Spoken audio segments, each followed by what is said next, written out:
I'm Charmaine's mum. Charmaine is 7. She has a chromosome disorder, which among other things makes her speech and language very disordered. Although she presents quite verbally, her ability to generate conversation and to understand is very, very limited.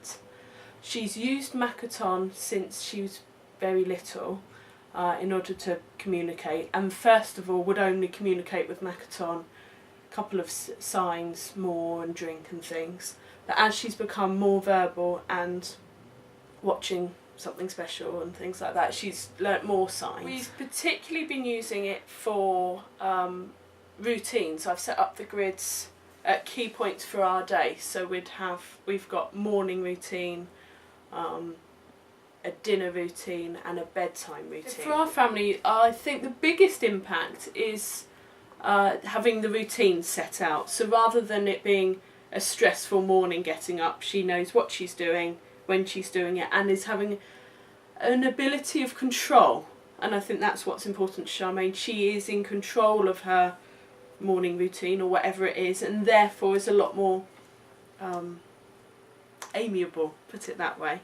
Another big thing is her sister plays on a DS, plays on the computer, plays on this, plays on that, and Charmaine's never really been able to interact in the same way with that. She can't work out a mouse in relation to a computer or something, any of those mediums, but she can do her iPad, and so that has changed the family dynamic and the fact that she is on a par with her sister in that respect. So you know, she can join in, she's got a piece of technology that she can access as well.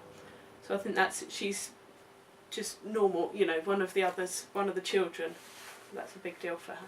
We've taken it out to restaurants because although we can understand Charmaine, her speech is slightly unclear, so an unfamiliar adult or someone who's not used to really listening, or who can't listen due to a noisy atmosphere, say a restaurant, wouldn't understand her. And so rather than her saying and then me translating, she's been able to ask for whatever she's wanted. I think just generally not having to carry around stacks and stacks of symbols, because we have them all on little pieces of paper when we laminate them and things. But if you're out for the day or you're going away for a week, you can't always second guess what signs and symbols you're going to need for the day. So usually carrying around, and you just have to go through them. By that point she's got bored and gone off, you know, she's a child and can't be bothered with it, but just being able to go through, and as she learns more about it, I think she will get quicker at being able to find them herself. She can just navigate her way around the MyChoicePad very quickly and find the signs she needs. Who's your favourite character on television?